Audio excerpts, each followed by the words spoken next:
el proyecto final de la materia de evaluación de proyectos de inversión de la maestría Administración de Negocios y Finanzas, presentamos el tema Agricultura sustentable del siglo XXI, retos, realidades y desafíos. Este trabajo presenta un enfoque a la sustentabilidad y la viabilidad del maíz genético modificado o transgénico, mismo que representa contrastes y polémicas. A continuación escucharemos la postura de un experto en el tema, el maestro en ciencias Alfonso Hernández, gerente de Semillas Ceres, única empresa mexicana dedicada a la investigación, desarrollo de híbridos de maíz. Bueno, vamos a hablar un poco sobre la agricultura sustentable en el siglo XXI y enfocado principalmente a la biotecnología, organismos genéticamente modificados y en específico al maíz. Quiero empezar hablándoles un poco sobre las tendencias en el mercado mundial, ¿no? En esta gráfica que les estoy mostrando, pues vienen la tendencia desde 1996 al 2009. Es una tendencia en 25 países donde se está utilizando la biotecnología. Vemos que las hectáreas de eventos sobre las hectáreas totales tiene un crecimiento muy agresivo y muy importante, y pues tanto en los países industrializados como en desarrollo. La gráfica muestra que en un futuro el crecimiento de los países industrializados y en desarrollo pueden juntarse, ya que los dos llevan una carrera y un crecimiento rápido e importante. Se reporta un 7 a un 10% de crecimiento anual, que a nivel mundial pues es un crecimiento importante, y eso es comparable al mismo crecimiento y la tendencia que tienen otras tecnologías como los teléfonos celulares, por ejemplo. En la actualidad vemos que el teléfono celular lo utiliza muchísima gente, y quizá en un futuro también la biotecnología va a ser aceptada por los agricultores. Les voy a mostrar una segunda gráfica donde vienen los países que actualmente siembran, y les voy a explicar un poquito cuáles son los países más importantes. El país que tiene la mayor participación en el mundo es Estados Unidos, con 64 millones de hectáreas, ¿no? Si nos ponemos a pensar 64 millones de hectáreas en todos los cultivos, ¿no? Soya, maíz, algodón, colza, calabaza, papaya, alfalfa y remolacha azucarera son los principales cultivos, y ellos ocupan el número 1. El país o los países, o los 5 principales países, entre ellos está Canadá, con 8.2 millones de hectáreas, y luego están otros países como China, con 3.7 millones de hectáreas, y de ahí vienen pues algunos otros países con menor participación, y después vienen los países centroamericanos. Entre ellos destaca Honduras, que es el más avanzado en Centroamérica, con 50.000 hectáreas de maíz transgénico principalmente. En México se siembran 100.000 hectáreas entre algodón y soya genéticamente modificada o transgénica. Eso nos da una idea de cómo la adopción en todos los países pues ha sido y ha crecido de forma importante. En México el maíz aún no ha sido liberado, pero en cuanto sea liberado, se espera que la tasa de crecimiento y de adopción por parte de los agricultores sea también de forma importante.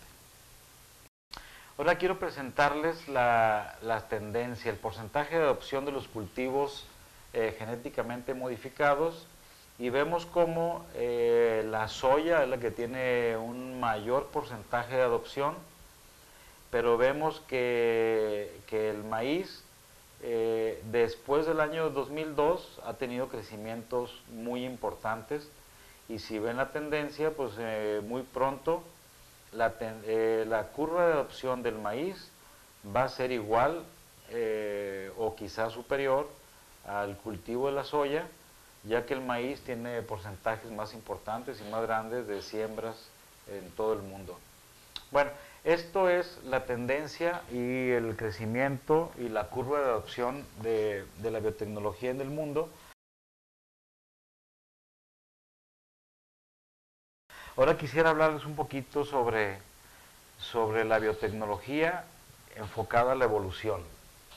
Nosotros hemos visto a través de los años que en el caso del maíz, México ha tenido una selección natural pues que data de los últimos, quizá los últimos 30 años.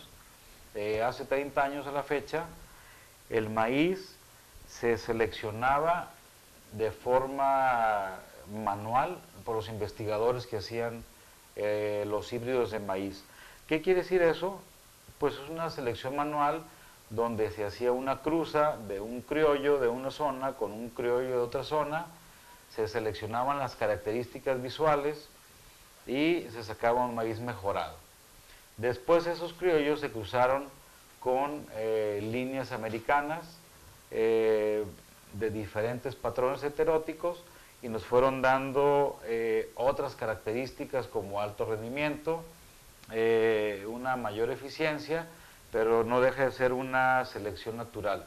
Si comparamos esa selección natural manual hecha por el hombre con una evolución totalmente natural, pues a lo mejor para poder llegar a lo que es el maíz actual, pues pueden pasar 500, 800 años, hasta un siglo, para poder llegar a esto.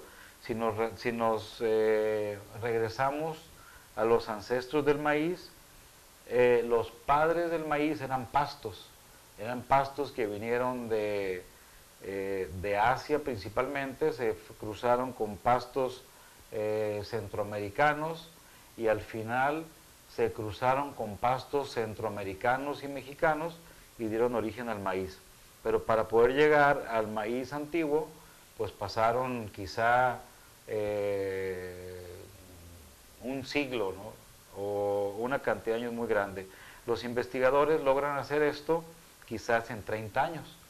Lo que hace la ingeniería genética con la biotecnología es reducir esa cantidad de años y a lo mejor las características que que se hicieron en 30 años a través de ingeniería genética se pueden hacer en 2, 3 o hasta 5 años, ¿no? Ese es un comparativo de cómo la evolución natural, la evolución o la selección hecha por el hombre y la ingeniería genética funcionan para poder acelerar y llegar a un maíz actual.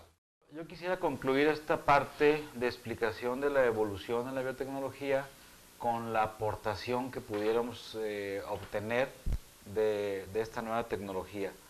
En el corto plazo, a través de manipulaciones genéticas, pues se pueden conseguir, siguiendo el ejemplo del maíz, un maíz modificado donde pueda ser tolerante a la sequía, que con la mitad del riego pudiera producir el doble de rendimiento o quizá el mismo rendimiento, pero con menos agua.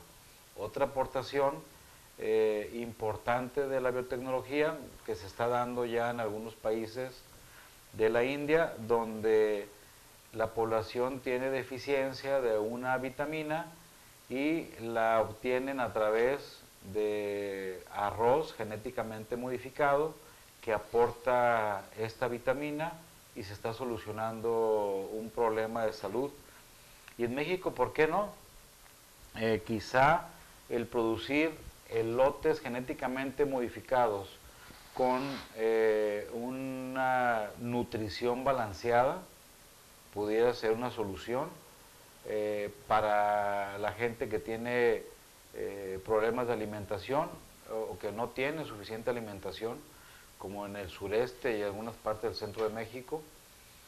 Quizá otra aportación sería el que el maíz ya tenga integrado algún tipo de antibiótico, algún tipo de medicina, para que la población, en lugar de esperar a que sufra enfermedades, pues estén prevenidos y, ¿por qué no?, vacunados contra ciertas enfermedades que existen en el sureste y que a veces llegan a nivel de epidemias. Yo creo que esas serían las aportaciones que los productos genéticamente modificados podrían aportar en el relativamente corto plazo.